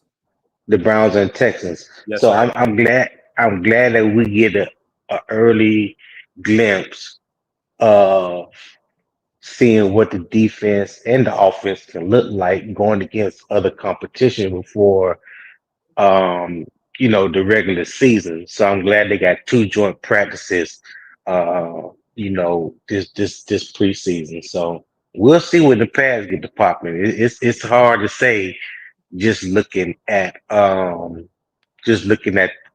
on paper right now, but I wish I know they re-signed Mike Jack, they re-signed JC Horn. I'm kind of on the mind um with Quan on this one. I know Mike Jack played good the second half of the season, like the last 5 or 6 games. I still wish we would have went out and got more depth at the cornerback position. There's cornerbacks that was out there in free agency. Matter of fact, there's still some out there. Sante Samuel is one. That's I a mean, fact. I know a lot of people ain't a big fan of his, but he is a ball hawk. You know what I'm saying? He's a better press man corner than he is a zone corner. I mean, there's some possibilities out there. Just my thing is, what happens? What if something happened to J.C. Horn or Mike Jack? What you got behind him? You know what I'm All hell saying? breaks loose. It's gonna be all hell breaks Mm-hmm. loose. But Yeah. Exactly. And that's really my point too, man. I mean, once they get behind that's it. I mean, I was expecting them to maybe, go out there in the draft and maybe get some corners or whatever, but I know it's gonna take some Mm-hmm. time. We're gonna have to build through the draft over the years. It's not gonna be a fix over just one off season, right? But as of where we are right now, man, this secondary, I think is gonna be the weakness of our team. I mean, yeah, we beefed up the front. I think it is gonna help our secondary a lot. It's gonna put a nice little mask over our secondary, but when it comes to it, man, the secondary is going. I think they're going to be pretty exposed, and when the time comes, man, hopefully the line can hold up their own. But I don't know, like one-on-one situations, man, like with Mike Jack on like a Mike Evans, man. That Well, that's just you red don't flags you all over don't the place, really man. yeah, but you rarely see Mike Jack playing man up.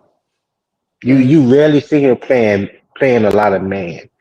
Evero plays a lot of zone coverage. He loves to play that too high shell the yeah. cover two. Let me just say that he loves to play cover two, and I think the best way to hide the secondary is by playing cover two. If you got a front four, front seven that can apply pressure to the quarterback, get to the quarterback, and things of that nature, that makes your suspect looking defense maybe possibly look a little better. You Mm-hmm. know what I'm saying? Mm-hmm. But a lot is going to be determined about what that front four, that front seven do. If them Yeah. young bulls can get to the quarterback off the edge, and you got those run stoppers in the middle applying pressure and taking up two gaps in the middle. And those linebackers can stay healthy and roam free. You might see a turnaround. I don't think they're gonna be a top 10, a top 15 defense, but I just want them to be better than what they were last year. Only thing I need is Now a the top. only thing, all right, go Only ahead thing I though. need, I said 15 between 18. Quan already know that number. If they're between 15 and 18, that's all I need them to be. A middle of the pack type of defense. Hmm. Middle of the The pack. only thing with playing like a bunch of zone, when we get to the elite quarterbacks like Josh Allen, you know what I mean, they're gonna pick a zone apart. That ain't doing nothing but giving guys Mm, free reign to run around the field. I So ain't gonna. hopefully that D line, I mean, they gonna have to eat, man. But Hey, hold Well, on. I see where you're yeah, going with it though. I I want mean, to hear like a you cover go. two can definitely be, you know what I'm saying, you can mask a bad secondary with a good cover two, because that's what we saw in 2015, man. I mean, besides yeah. Jano, we ain't really have no crazy secondary like that. So yeah, man. Hopefully the D line do what they supposed to do though, man. And when you Hold on, plan, hold on. uh, Let me post so y'all can say talk about this. And I'm not laughing when I'm reading it.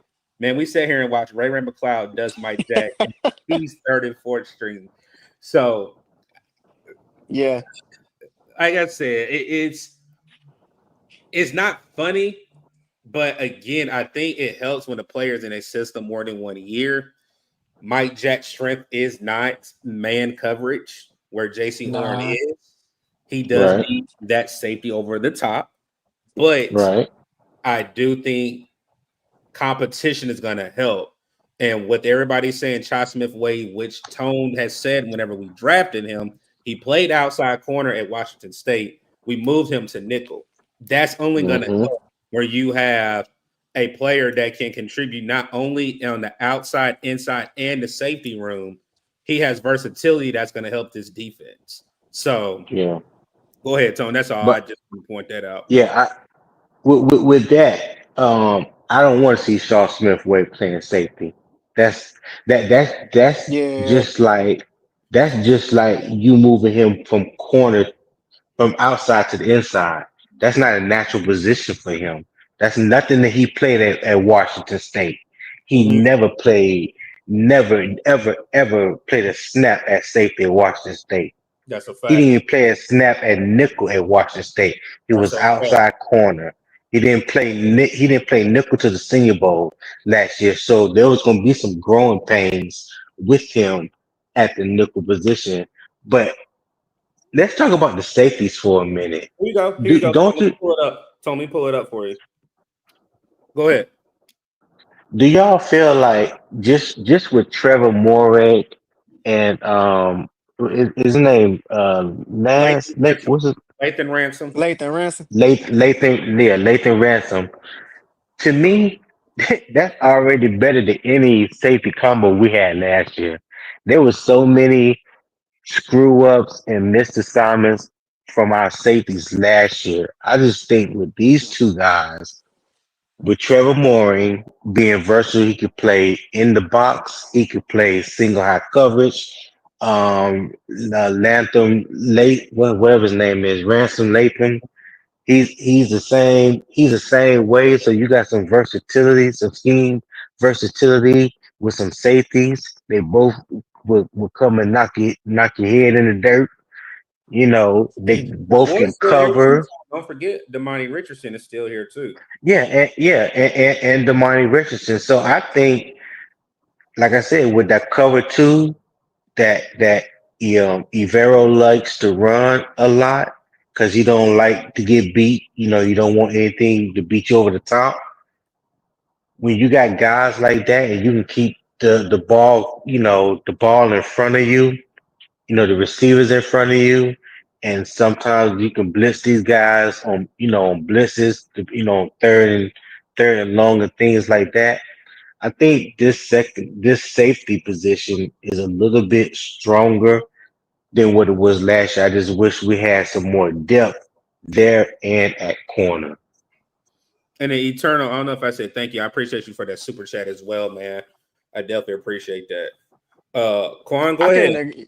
I can't agree more with you, man. Hell, last year, man, me and Doug, we was talking about that since the beginning of the season. I mean, you could clearly see, like clear as day, there was a miscommunication between our corners Communication. and our safeties, and the safeties just never was on the same page, man. They just always looked lost out there. I mean, y'all, I don't know if y'all caught my live when we went to Atlanta for the last game of the season, but I literally watched the same exact play happen because of a lack of safety help. And they had, matter of fact, the dude we was just Mhm. talking about, number 27. He was on the island against Drake Bartholomew. London. Bartholomew. Yeah, Yeah. they took a shot at the end zone. They didn't get it that time. I mean, he was just out of bounds, so they went right back to that look. And instead of you having the awareness to go help your corner who was just burnt that previous play, what do you know? He ain't help him again, and it was six that time. So that was just one of many examples that I saw like throughout last season where our safeties are just not. They're not at the pro level that they need to be. They're not starters to me. So again, just kind of going back to my point with the secondary, I really think the secondary is going to be the weakness. But adding Tremo, I think that's a world of a difference. Somebody that can have versatility, somebody you got to actually account for offensively, who can play in the box and he can go back and cover. So that's going to help our safeties out a lot. But I also don't know who's going to play that free safety spot because I mean they both strong safeties. You got Tremo No, and no, no, no, no, Quan. are they Ransom not? actually play free. Ransom can play free safety. He So play. are they gonna have him playing free? I don't know, but he played it at Ohio State. I mean, he's very Mm, versatile, very versatile, and that's okay. one thing where we were all saying when we drafted him. Yes, they're hard hitting safeties, but I'm glad the Panthers, and that's one thing I do say, the Panthers listen and they are watching. They brought out a measure where it showed where he lined up his senior year at Ohio State, and it showed that he can play free as well. So it's just a matter of between Damani Richardson and Lathan Ransom who comes out of competition the best, and I think they're going to win the job. I'm not mad at either Yeah. or lining up beside Mort, but I think again we know competition brings the best out of each player, and I think it's only going to help.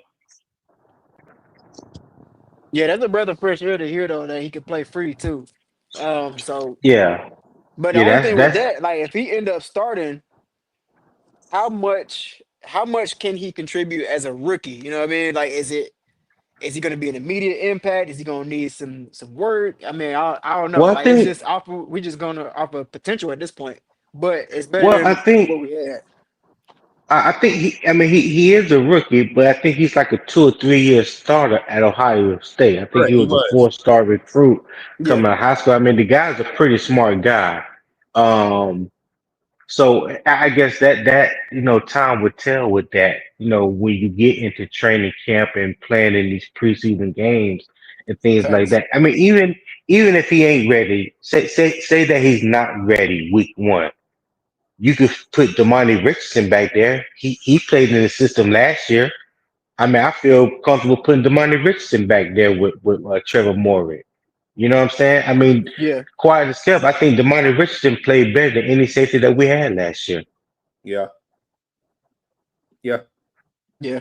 So, Well, yeah, I mean, you then know, that way he could, properly learn behind Tremo or the rest of the safeties. You know, what I mean, he don't got to be forced into starting and having his rookie yeah. pains. I like what Fishbowl said. He said he hoping that we have some level of consistency, and that's what you want. You That's know, all I was that's what you want. And I think with Trevor Moore being back there, him being as versatile of a safety that he is, he's a game wrecker, whether he's in the box, blitzing, covering tight ends or receivers, or if he playing, single high safety that deep in the middle coverage. I mean, that to me, and he's a pretty smart guy from what I've seen when he was with the Raiders. And coming out of TCU, I think he was like a 2 year starter coming out of TCU when he came out. So I just think there's going to be a better upgrade in the safety position. I just don't know for sure who's going to start besides Trevor Morey, whether it's going to be Rantham, whatever his name, I Lathan can always Ransom. get it. We got you. We got Nathan Ransom or Demondre Richardson. But if I had to guess, I think Demondre Richardson right now has an edge on him because he is a Yeah, veteran. yeah. And then the other thing too is, I said in the beginning, J.C. Horn and Ransom have been working with each other for off-season workouts, so that's a good thing as well too. That he has a veteran that's Yeah. helping him, you know, Facts. in the off-season. Right. Right. But no, Exactly. go ahead, Tom. I know if you had something else. My bad. Oh no, no. I was just agreeing with you.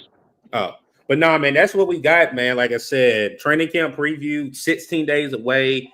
We went position by position. If you are watching the replay of it, we started with quarterbacks, Bryce Young. Would this finally be the year 3 that he is our guy? He can finally show it. Running backs, can that room produce 2,000 yards? Wide receivers, who are your final 2 wide receivers that will make or fill out that room? Tight ends, with Tommy Tremble being out, do you believe Sanders and Evans can step up to the plate and take reign of that room? Another top 10 unit for the offensive line. Who knows? I do think we can do it. We just have to remain healthy. Revamp defensive line. Can they get 20 plus sacks from the interior defensive line? Linebackers. Can the young pups become dogs and show the reason why we went with a younger, talented room, Yeah. cut older guys? Cornerbacks. Nobody's really scared of our corners and safeties, but can the front 7 inject enthusiasm and actually help our DBs on the back 4? So that's our takes for training camp. What you got, Tone? Yeah, hey, like I said, it all looks good right now. I like the moves that Dan Morgan, Dave Canales, and Brent Tillis made during free agency. I've been watching the blueprint, and I like how those guys come together. And as far as coming together in agreement on a particular player, and was pretty much sold on who they wanted, and they went after the guys that they wanted. Like I said, it all looks good right now on paper. So anything is an improvement from last year, because last year was an abomination on the defensive side of the ball. So yeah. That's a fact. Quan, you got any closing words? Hey man, I'm just happy Panthers football is finally around the corner, man. It's been a weird off season for me, man. I found like I just kind of lost interest in the whole off season shenanigans, man. Like I lost interest in just hearing about reports in camp and stuff. When guys are in the jerseys and shorts, like I don't know, it don't really carry much value to me. I'm just ready to see what guys bring to the field. Like that's where I'm on right now, man. And we finally right around the corner. I wish we could go to training camp, man. It's still bugging me that we can't go to training camp this year. But That's I'm interested to see. I'm crazy. gonna be following them tweets, man. I'm gonna be seeing like what's going on in camp. Like, is it gonna be some camp fights? Is it gonna be some competitions out there? That's gonna tell me everything I need to know going into the season, man. Once preseason out the way, it's game on, man. I'm just ready for some Panther football again. Yes, sir, man. Like I said, I will not be here for the beginning of training camp. I'll be on military duty. So, like we always close out and say, definitely go out and support all the Panther content creators. The beat writers will be there. We got some new changes coming in August. I've already told my co-host, my brother, Uncle Quan, he already knows. Definitely on the lookout. We will be doing members giveaway. I did write in the chat. If you do not have a membership by the month of August, I want you to go ahead and get it now because it's not going to be fair that you're just doing it now. But we are going to be doing a jersey giveaway for our members here in August. And again, stay tuned for the changes that we have coming for the football season. Again, support every Panther content creator while we're out. Everybody has different perspectives. Everybody has different takes. Everybody does their show different. We all love our Panthers. And again, I think the rise is up. And I think the trend is changing. The leaf has turned. But until next time, again, it's your man. Hey, real quick, Doug, my fault, man. I meant to add, man. I know I came on late. I usually do my membership drop on here, man. So y'all do stay tuned, man. It will be behind the scenes. I mean, obviously the show is ending, so stay tuned for those membership drops. It might drop on you in a couple minutes, man. So just stay tuned. Yes, sir. So like I said, I appreciate you. Like I said, Tone, I appreciate you pulling up, man. Like Quan said, whenever I seen it, I was like, hold on. I'm like, I know somebody ain't playing with me, but again, I'm glad you. Yeah, I was in the chat as I'm just a fan. I seen it and I was like, I remember that name, but I can't remember. So I was like, yeah. But no, I appreciate you pulling up, man. Like you said, life is life in. I'm preparing for a wedding. Quan preparing to be a dad here in a couple months. So life is life. Oh, congratulations, Quan. So, hey, big love, man. Big love.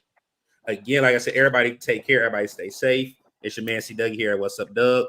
Until next time, I'll see you guys back here in August. Stay safe. Be blessed. Peace.